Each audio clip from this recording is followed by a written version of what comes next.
Merci. Merci, je vous laisse, pasteur, avec votre cher public. Merci. En fait, j'aurais besoin de bouger un peu. Mon texte, je ne l'ai pas ni en main, ni en tête. Non, c'est laissé. Donc, je dois descendre afin que je puisse parcourir le contenu du travail que j'ai préparé pour vous dans la circonstance. Le problème qui se pose, c'est qu'il était prévu qu'on termine à 5 heures. Je ne sais pas si mais en fait, 5 heures, il est exactement 5 heures et c'est l'heure à laquelle je commence à parler. Donc, vous imaginez mon dilemme, en fait.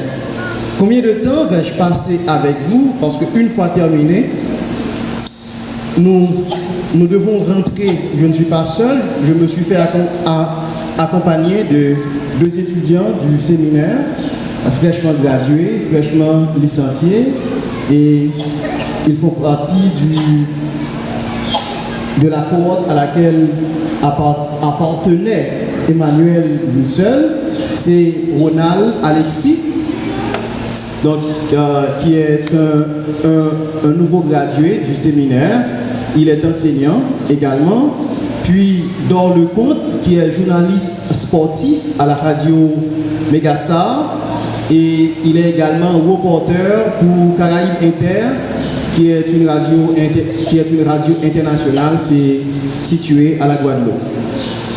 Bien, on va essayer de parcourir rapidement le sujet, mais je doute fort qu'on pourra survoler le matériel. Une question pour vous, juste une question pour commencer. Combien de vos amis vous manquent, de ceux qui ont laissé le pays? Quelqu'un avec lequel vous avez développé de très bonnes relations et un bon matin, il vous annonce: je vais laisser le pays. Ou tout au moins, une fois parti, la nouvelle vous est parvenue.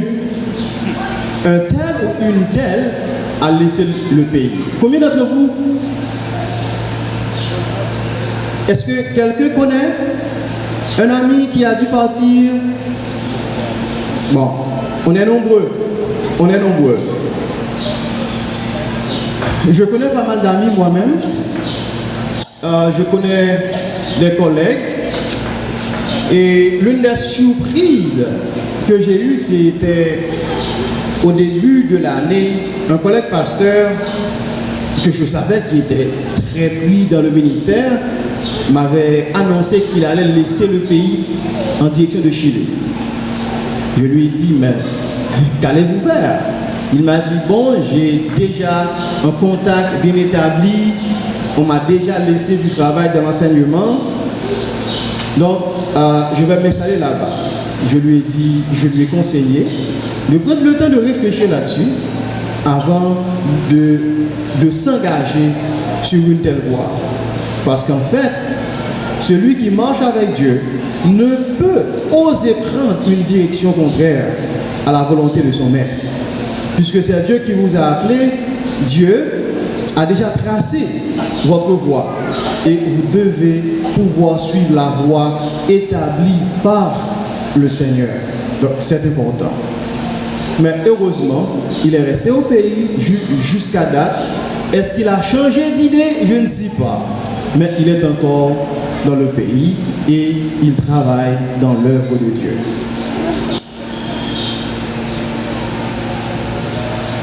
Si vous regardez, vous allez voir sur la diapositive un bateau rempli d'Européens à l'époque qui voulaient laisser l'Europe. Et vous pouvez le voir, ce n'est pas un trucage, c'est après la Première Guerre mondiale. L'Europe faisait face à une crise, à une famine énorme, et des gens, des Européens, laissaient l'Europe en direction d'autres cieux, et en particulier vers l'Afrique du Nord. Donc, bon nombre d'Européens s'étaient installés en Tunisie et autres parties du monde. Donc, vous pouvez le constater. le mode d'embarcation, vous voyez, donc, des gens tendus à des cordes comme ça, ce ne sont pas des Haïtiens, ce sont des Européens, des Français, des Anglais, des Allemands et autres. Et c'était une image prise après la Première Guerre mondiale. Ce sont encore des gens, des migrants qui cherchent un refuge quelque part dans le monde. Vous voyez, ce ne sont pas des Haïtiens, encore une fois. Donc, c'est des migrants d'autres pays qui ont des difficultés dans leur pays d'origine et qui souhaiteraient trouver une terre d'asile. Ça encore, ce sont des pays, des migrants du Moyen-Orient. Vous voyez? Donc, ils lancent un SOS afin qu'on puisse les laisser entrer sur une terre d'asile. En fait, que devrions-nous voir dans cette présentation? Car on ne pourrait pas couvrir tout le matériel qui était prévu. Nous allons faire une mise en contexte. Essayez de vous présenter une histoire sommaire de la migration haïtienne, une présentation de la situation socio-économique actuelle d'Haïti, la jeunesse haïtienne. Nous allons voir cette jeunesse en mode SOS, puis nous allons faire des recommandations. D'abord, la mise en contexte. Qu'est-ce que nous allons voir dans la mise en contexte? Migration, un phénomène planétaire. Migration interne et externe, différence entre migrants et réfugiés, comprendre la migration internationale, panorama de la migration internationale et le cri d'alarme international par rapport au phénomène de la migration. Est-ce qu'on aura le temps? J'en doute fort. Mais on va essayer de survoler. La migration n'est pas un phénomène propre à Haïti. C'est un phénomène international. C'est un phénomène mondial. Et en fait, tout pays confronté à des problèmes sociaux, politico-économiques ne peut contenir leurs citoyens. Et en fait, comme l'être humain est habité par l'instinct de survie, chaque citoyen confronté à de telles difficultés à l'intérieur de son pays cherche à migrer, cherche à trouver une terre d'asile, un endroit dans le monde où il fait bon de vivre, en tout cas mieux que son pays natal. Donc c'est la raison pour laquelle je vous dis que la migration est un phénomène planétaire. Depuis l'apparition de l'homme, selon les anthropologues et les paléontologues en Afrique, pour ceux qui sont du genre évolutionniste, et où depuis la création de l'homme et de la femme à nos jours, pour nous autres qui sommes créationnistes, l'être humain n'a cessé de migrer. Donc si le monde est pu être rempli aujourd'hui avec plus de 6 milliards d'habitants, les hommes et les femmes sont partis d'un point fixe du monde. Si vous vous souvenez de l'épisode de la tour de Babel, Dieu avait demandé aux habitants de la terre de remplir la terre. Nemrod, lui, a eu le fameux projet de se concentrer en un point fixe sur la terre. Dieu a dû intervenir pour pouvoir permettre à sa parole de s'accomplir, à savoir, l'être humain devrait se retrouver un peu partout sur la terre. Donc, la migration est un phénomène planétaire. Donc, ce qui fait que, c'est quoi la migration? La migration n'est autre qu'un phénomène de mouvement de peuple, un mouvement de population d'un point vers un autre. C'est un mouvement de déplacement de population, soit à l'intérieur d'un pays, un mouvement de déplacement de population dans une région, d'un pays vers un autre pays, mais c'est toujours dans la même région, comme les Haïtiens qui se déplacent vers la République dominicaine ou vers les pays de la Caraïbe, soit à un niveau international, c'est-à-dire les gens laissent leur pays, mais traversent de continent à un autre. Et là, on est dans la migration internationale. Donc toute personne qui effectue, qui se déplace d'un lieu à un autre, c'est une personne qui est en migration. Et comme je l'ai souligné, la migration peut être interne ou externe, peut être régionale ou internationale. Donc je viens de parcourir tout ça en quelques secondes. Donc migration externe, ça peut être régional sur un même continent, je l'ai dit, ou international d'un continent vers un autre continent. Catégorie de migrants de migration interne.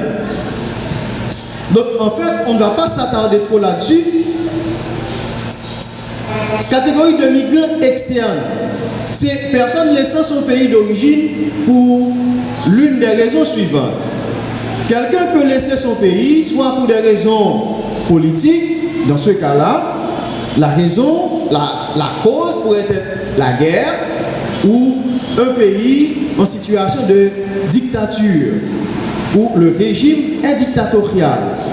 Pour des raisons socio-économiques, la misère, la famine, des difficultés de trouver du travail, des catastrophes naturelles, on en a connu. Et récemment, le Grand Sud a connu Mathieu, donc qui a dévasté une bonne partie du Grand Sud. Et la résidence, c'est un phénomène que nous connaissons. Un parent est parti et il s'est organisé à ce que ses enfants ou un frère ou une soeur vivant en Haïti le retrouvent à l'étranger, viennent s'installer à l'étranger. Et des changements d'environnement. Et si on doit regarder justement une petite définition de réfugié. En droit international, le réfugié est le statut officiel d'une personne qui a obtenu l'asile d'un État tierce. Et il est défini par une des conventions de Genève signées en 1951. Donc en fait, quand on parle de réfugié, c'est quelqu'un qui a un statut politique dans un autre pays. C'est quelqu'un qui a demandé l'asile politique dans un autre pays. Quelle est la différence entre migrant et réfugié? La différence est simple. Tout réfugié est un migrant. Mais tout migrant n'est pas un réfugié. Le réfugié, c'est quelqu'un qui a un statut politique dans un autre pays, tandis que le migrant, lui, et on a vu pour diverses raisons, quelqu'un pouvait laisser son pays et s'installer ailleurs sans qu'il y ait à la base de raisons politiques. Panorama de la migration internationale. Essayez d'ajuster le projecteur. 18 décembre, c'est une journée internationale des migrants. Ce qui fait que la migration est devenue une affaire internationale au point qu'un jour est consacré à la migration internationale. 12 janvier 2016, le nombre de migrants internationaux a atteint le record de 244 millions en 2015. Et ça, c'est un rapport qui est publié le 12 janvier 2016. Le nombre de migrants internationaux a atteint le chiffre exponentiel exponentielle de 244 millions. Est-ce que la migration est un phénomène propre à Haïti? Non. 244 millions en 2015. 244 millions d'individus en mouvance, en déplacement. Vous voyez? Donc, nous ne sommes pas le seul peuple du monde à connaître des situations socio-politico-économiques difficiles, poussant nos populations à chercher refuge ailleurs. Panorama de la migration internationale, nous l'avions, c'est l'ONU a consacré ce chiffre, 244 millions de migrants selon l'ONU. 16 millions d'Indiens vivaient hors de leur pays, contre 12 millions de Mexicains. La plus grande diaspora au monde, qui est l'Inde, suivie du Mexique et de la Russie.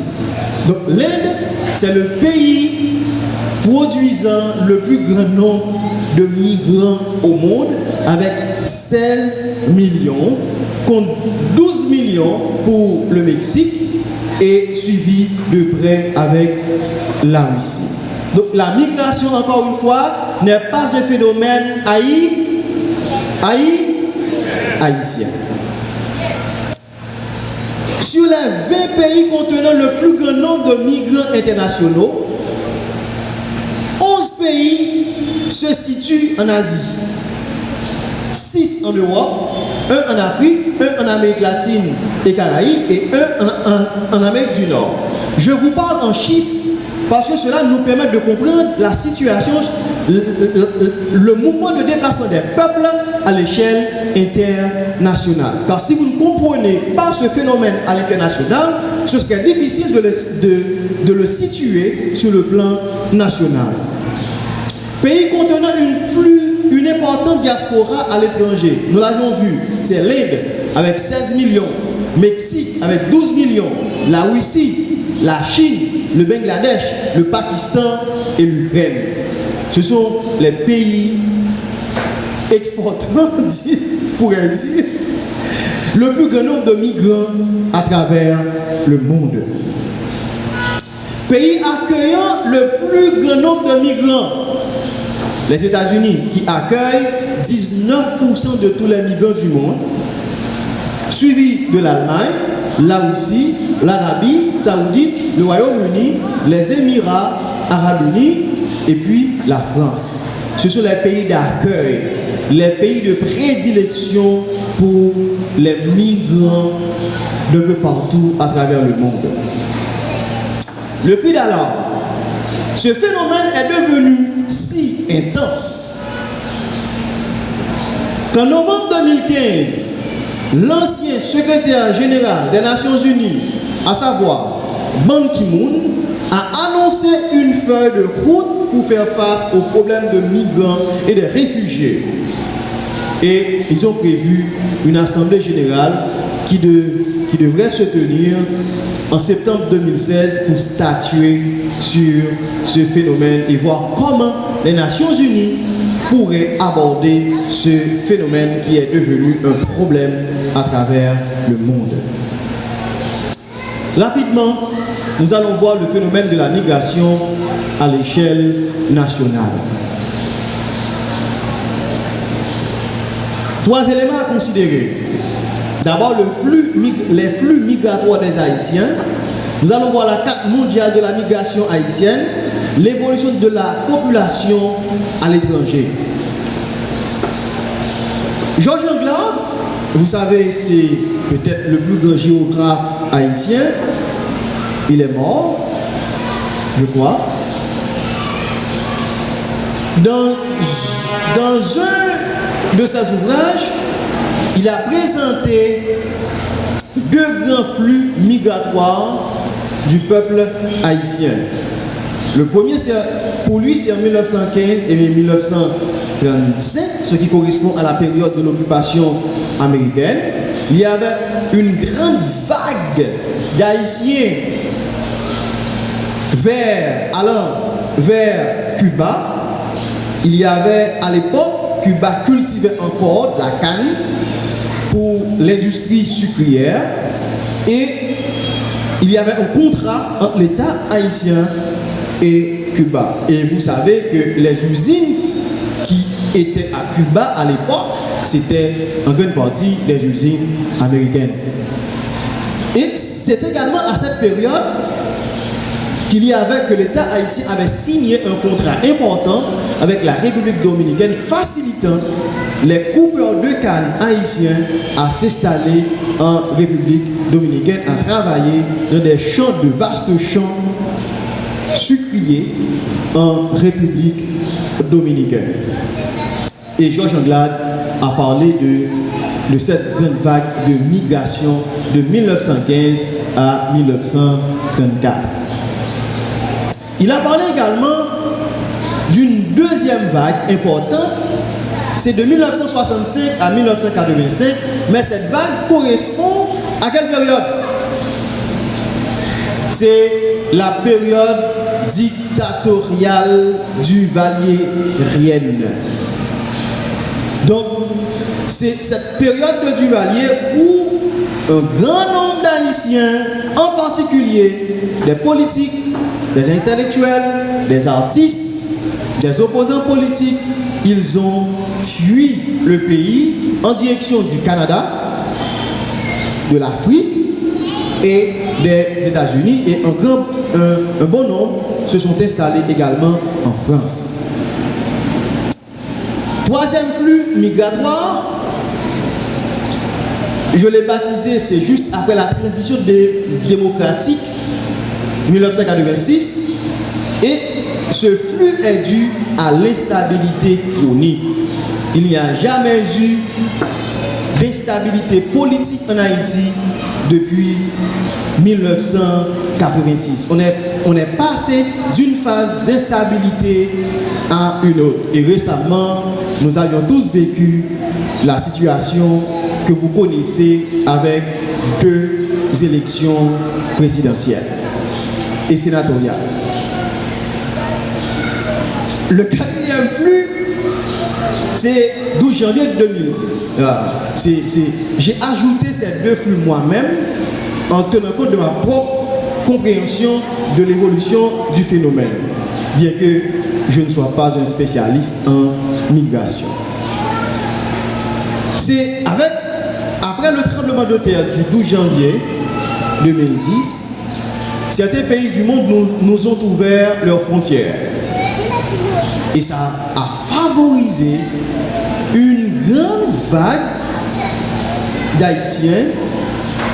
Ça a favorisé la migration de grand nombre d'Haïtiens, soit en République dominicaine, soit dans les pays de l'Amérique latine, aux États-Unis, au Canada et en France en particulier.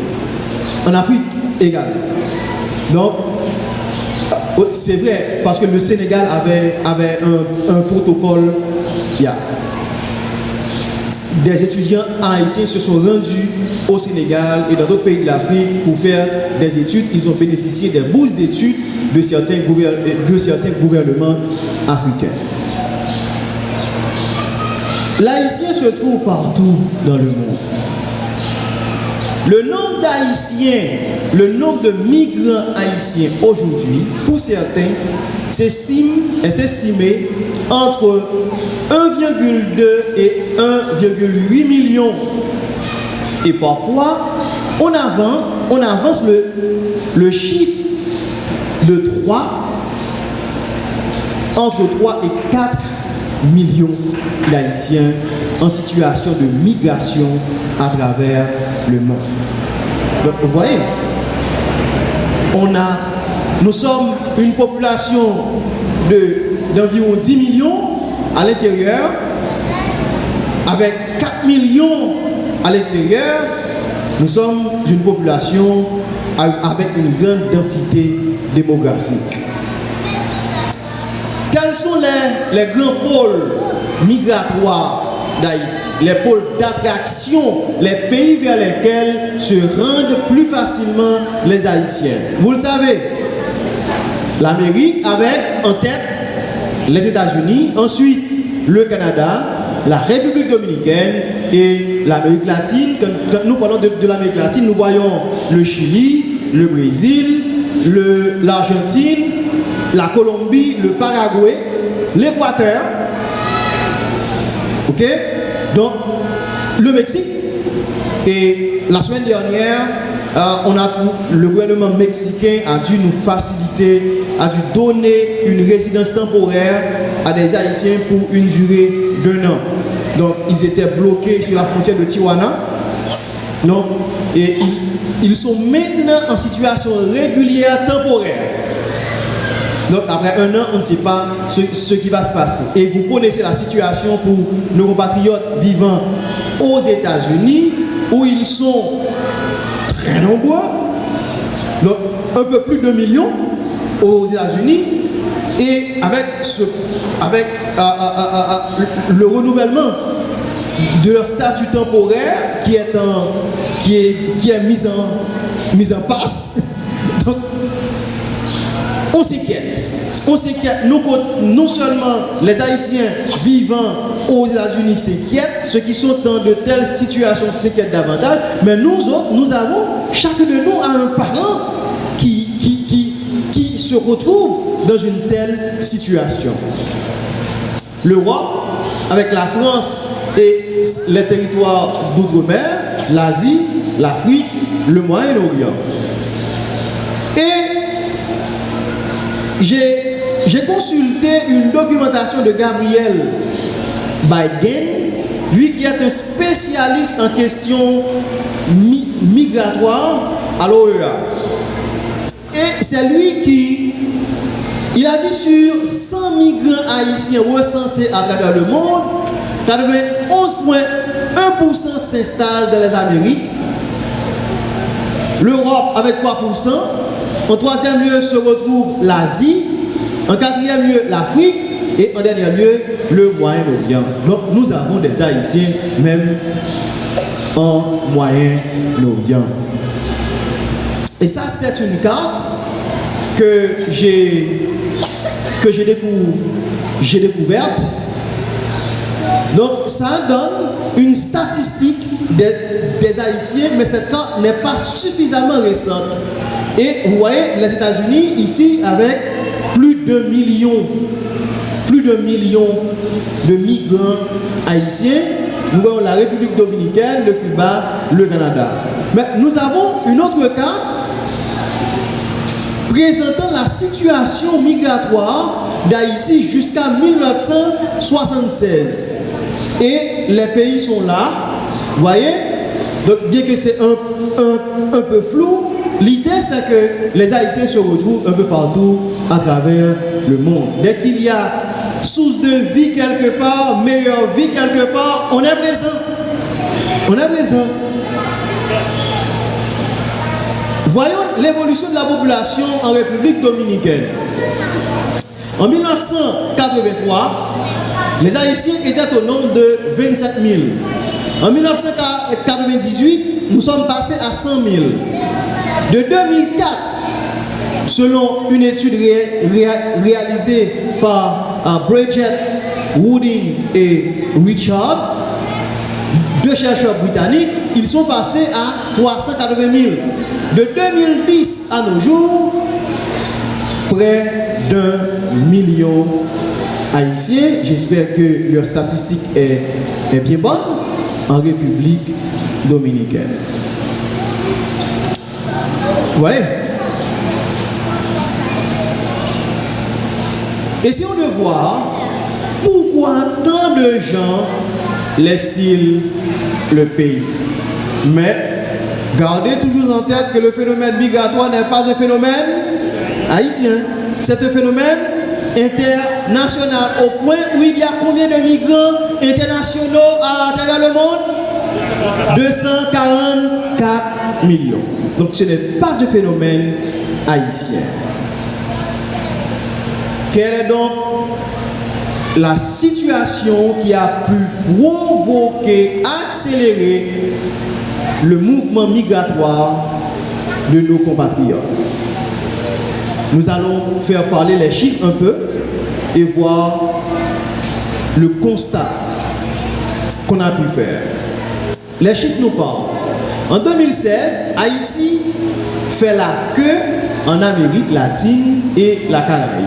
Nous sommes pratiquement le pays le plus pauvre de la Caraïbe. On le dit souvent, le pays le plus pauvre. Le taux de chômage est fixé à 61,9% pour la fraction de la population haïtienne âgée de 15 à 19%, contre 50% pour la tranche d'âge de 20 à 24% selon les résultats de l'enquête de FAFO. C'est une enquête que j'ai retrouvée en ligne. Ce qui fait que le taux de chômage est 2,7 fois supérieur à la moyenne de la région de l'Amérique latine et de la Caraïbe. Nous sommes le pays produisant le plus grand nombre de chômeurs à travers la Caraïbe. Nous contenons le plus grand taux de chômeurs. Nous sommes un pays de chômeurs. Évolution de la population haïtienne. Nous sommes passés de 8 millions en 2000 à 9 millions et des poussières en 2008 et à 10 millions en 2010. Et aujourd'hui, nous parlons de 10 millions d'Haïtiens environ vivant sur la terre natale. En ce qui a trait à la densité, comment ça se présente? 317 habitants par kilomètre carré en 2000. Donc c'est le nombre d'habitants par kilomètre carré. C'est la densité de la population. 317 habitants par kilomètre carré en 2000. 373 et 403 habitants par kilomètre carré en 2010 et 2015. Si vous faites la différence, vous allez voir qu'il y a une différence de plus de 80, une augmentation de plus de 80 habitants. Donc, nous sommes un peuple qui s'accroît beaucoup.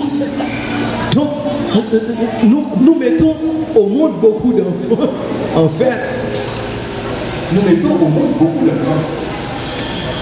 En très peu de temps, en plus.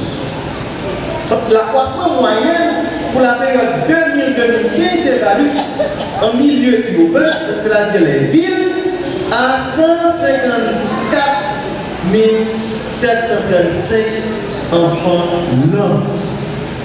Et en milieu rural, c'est-à-dire la paysannerie ou les villes de province, à 973 habitants l'an. Donc, ce sont des chiffres qui doivent nous alarmer, en fait. À chaque fois qu'un enfant naît, c'est une ressource en moins qui est disponible. Parce que l'enfant, lui, il a besoin de ressources et d'espace. Donc, c'est un espace en moins et de ressources en moins. Si nous voyons le nombre de chômeurs, c'est 1 million, plus de 1 million de chômeurs. Pour les femmes, c'est 485 923, soit 50% de femmes qui ne travaillent pas. Personnes en milieu urbain, c'est 487 259, soit 47,9% de chômeurs. Taux de chômage pour l'ensemble du pays, c'est 35,1%. En milieu urbain, 4 personnes sur 10 sont chômeurs. Donc dans les villes, sur chaque 10 personnes que vous rencontrez, 4 sont chômeurs. Et je me demande s'ils n'exagèrent pas un peu, si le chiffre n'est pas un peu plus que 4 sur 10. 3 chômeurs sur 10 dans les milieux, en milieu rural. Ça, c'est la source IHSI qui est une source officielle. Dans le 2,1% des actifs occupés du pays, c'est-à-dire des gens qui travaillent, en commerce, nous retrouvons 28% et en agriculture, 50%. On a plus de personnes qui travaillent, plus de gens, plus d'Haïtiens qui travaillent dans l'agriculture que toute autre activité du pays. Donc on a une forte densité de personnes travaillant dans l'agriculture.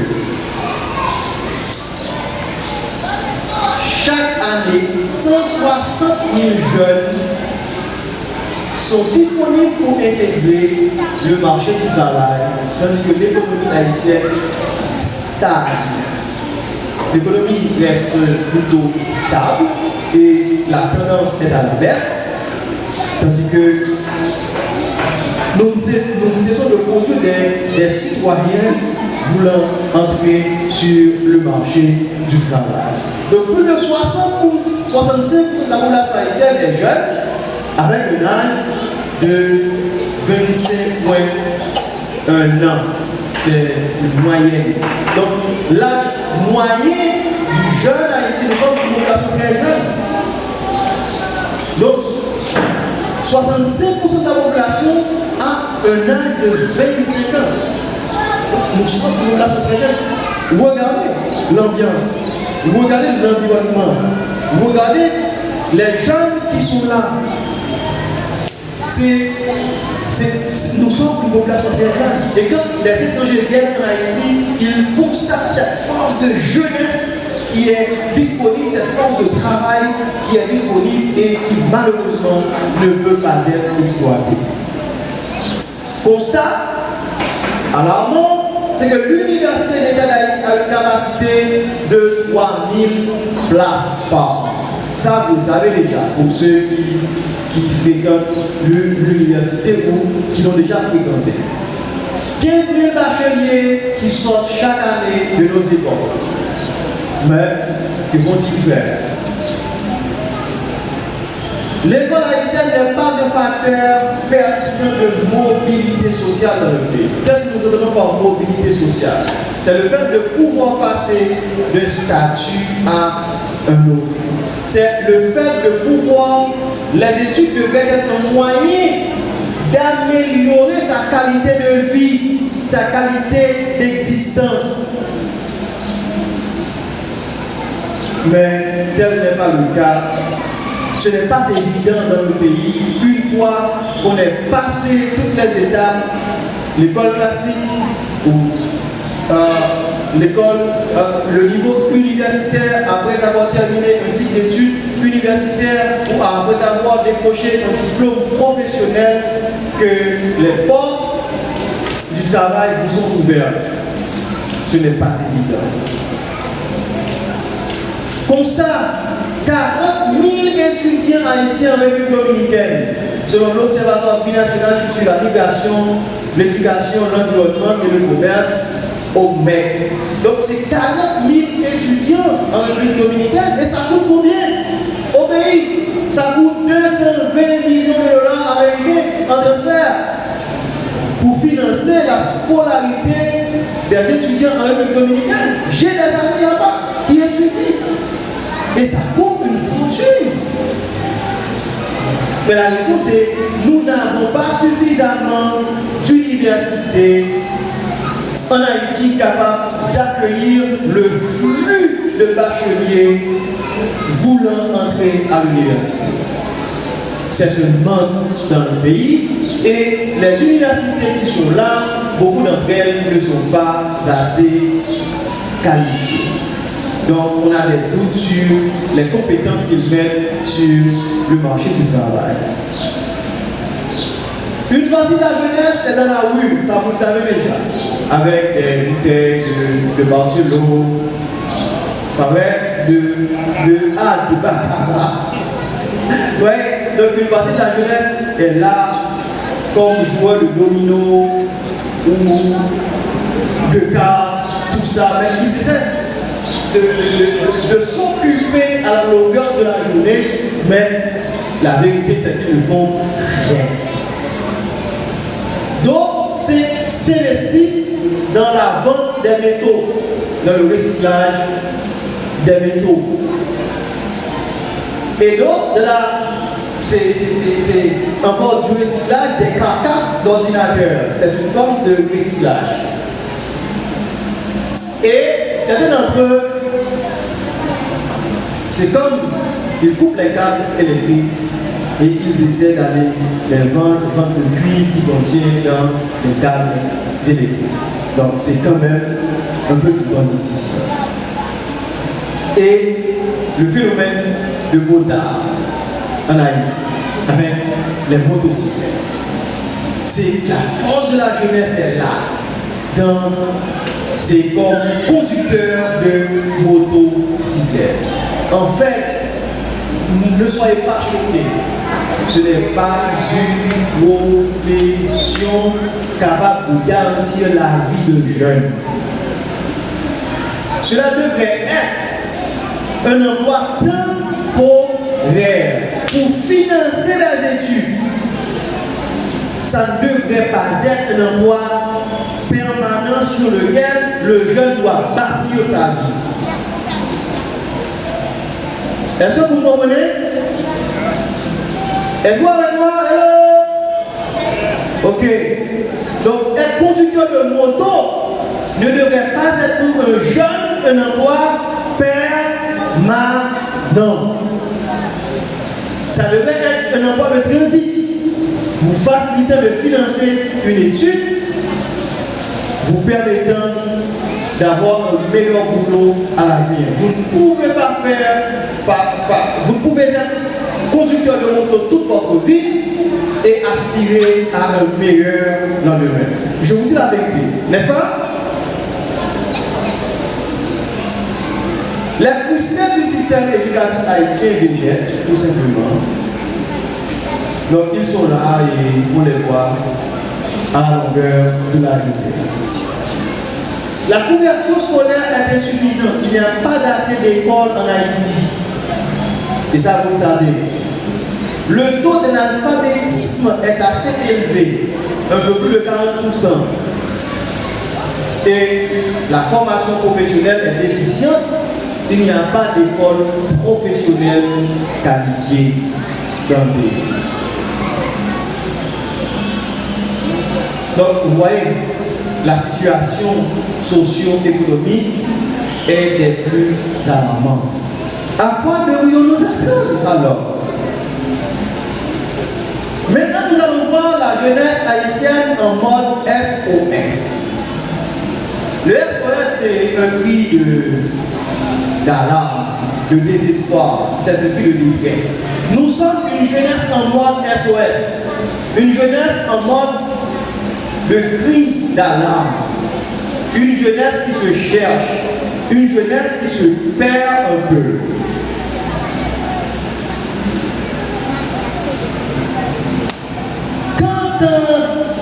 Qu'entendons-nous par jeunesse? L'UNESCO ainsi que l'ONU définit la jeunesse comme les personnes âgées entre 15 et 24 ans en moyenne. La jeunesse, selon le général MacArthur, un ancien général américain, est un état d'esprit, un effet de la volonté, une qualité de l'imagination, une intensité émotive. 4 éléments importants à retenir. Quand vous parlez de jeunesse, vous voyez quoi? Un état d'esprit. Ce qui fait que pasteur Aristide est un jeune s'il a un état d'esprit de jeune. Pasteur lui seul peut être classé comme un jeune si son état d'esprit s'apparente à celui de jeune ou de la jeunesse. Ensuite, la volonté. Quand on est jeune, on est rempli de volonté, on est rempli d'énergie, on est rempli de force et on a un esprit de puissance qui nous habite. On peut tout faire, on peut tout réaliser. Et à cette étape de la vie, on est pratiquement incendié. Mais devenu adulte, on est devenu pompier. Donc ce qui fait que quand on est jeune, on peut mettre le feu un peu partout à force qu'on a de l'énergie à ouvrir. Une qualité de l'imagination aussi. Les jeunes sont habités par un grand esprit de l'imagination. Ce qui fait que le jeune peut compter sur son imagination. Et grâce à son imagination, il est capable de créer les choses. Il est capable de transformer sa condition matérielle d'existence. Il est capable d'accomplir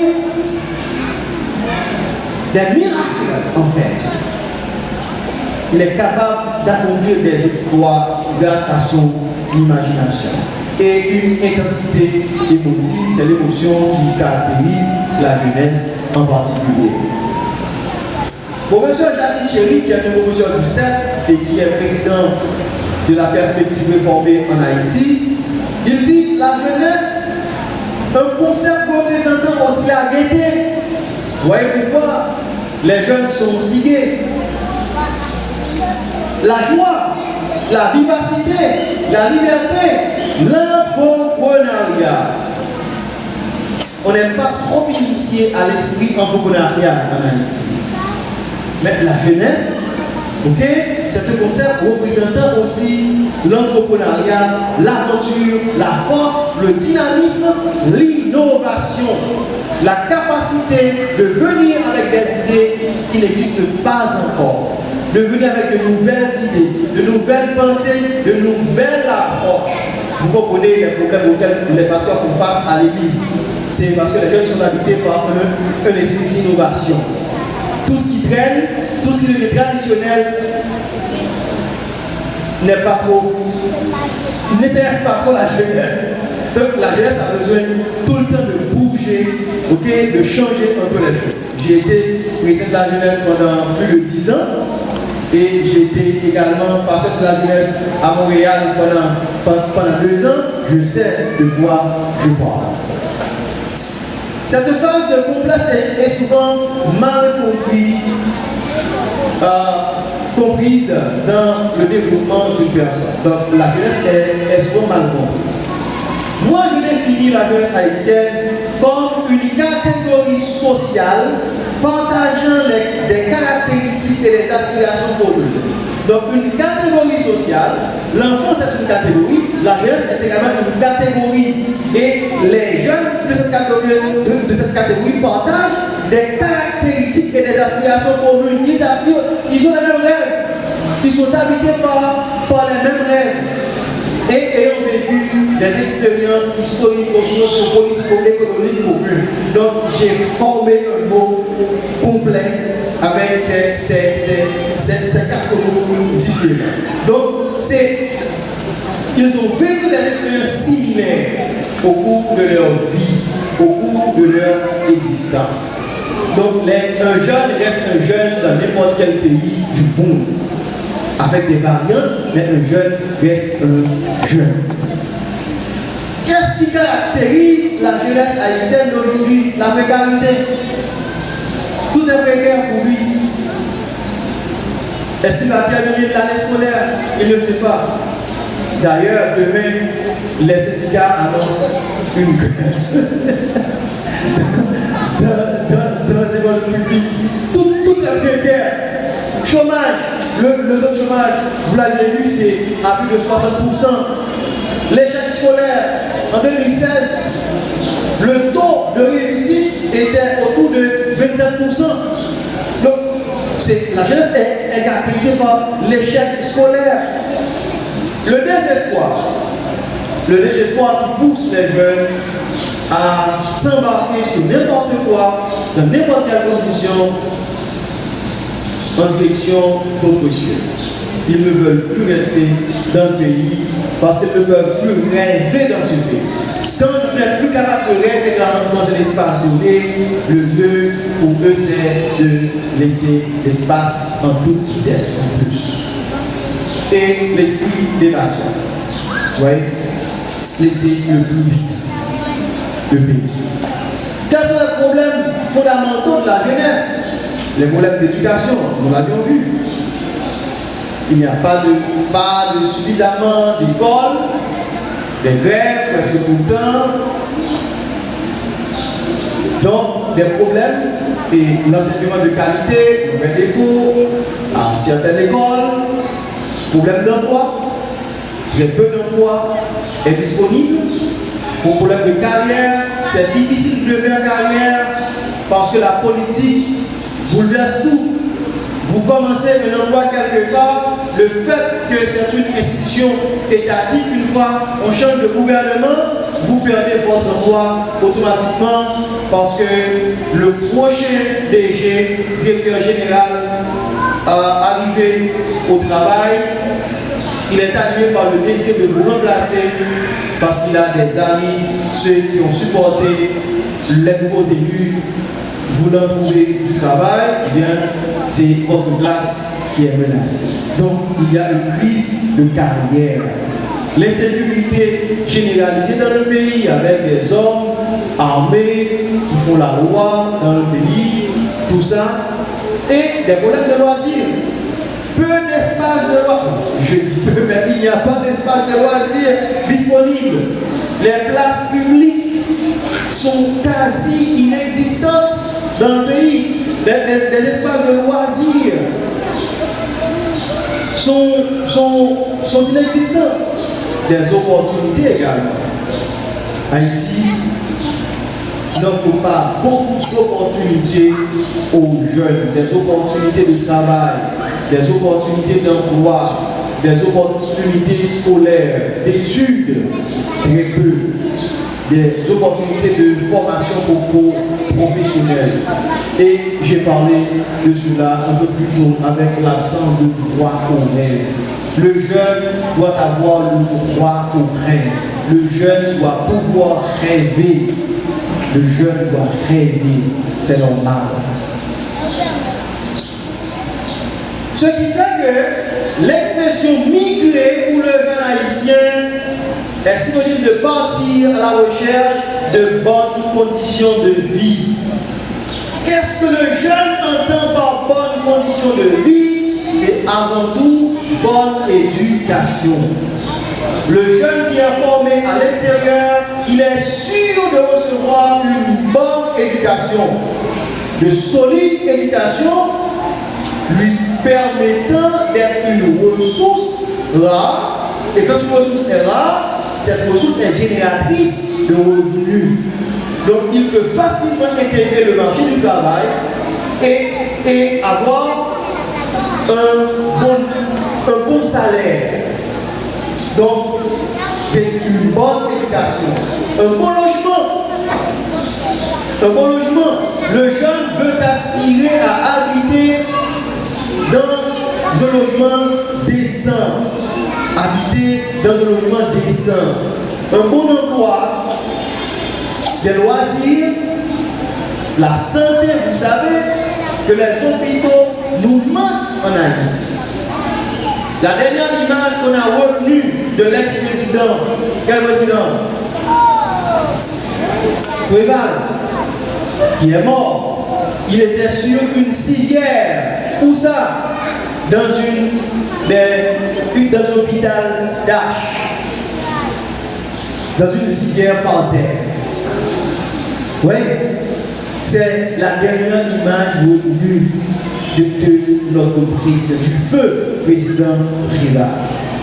Parce qu'il n'y avait pas un hôpital assez équipé dans cette région du pays. Sécurité sociale. Il n'y a pas non plus de sécurité sociale, d'assurance, des incitations. Il n'y en a pas suffisamment. Quand on parle de l'expression migrer pour les jeunes, c'est la fuite vers les pays de l'Amérique latine. C'est la fuite vers les pays de l'Amérique latine, avec le Brésil en tête, le Chili, le Mexique et l'Argentine. Migrer pour les jeunes, c'est donner un sens à sa vie. Le jeune haïtien ne croit plus que sa vie a un sens. S'il veut donner un sens à sa vie, qu'est-ce qu'il croit pouvoir faire? Il doit laisser le pays pour donner un sens à sa vie. Attention, migrer, oui, mais quelles sont les conditions dans lesquelles vous migrez? Il y a des accidents de parcours, parmi lesquels Certains Haïtiens, il y a sont noyés en mer. Des jeunes Haïtiens sont noyés en mer. Ils sont abusés sexuellement et économiquement par des réseaux de faussaires et passeurs au niveau des frontières. Certains d'entre eux sont dévorés par des animaux sauvages. D'autres sont retenus dans les frontières. On connaît des Haïtiens qui sont retenus à Panama. Les milliers retenus à Panama, Colombie, Mexique, Pérou, Bolivie, Nicaragua, et on a parlé de Mexique avec Tijuana, la frontière de Tijuana, où certains Haïtiens ont été retenus, mais qui sont maintenant bénéficiaires d'un statut de résident temporaire pour une année. Maintenant, quelle est la perception des citoyens des pays d'accueil des jeunes migrants haïtiens? Comment nous voit-on une fois arrivés dans un pays? Quelle est la perception?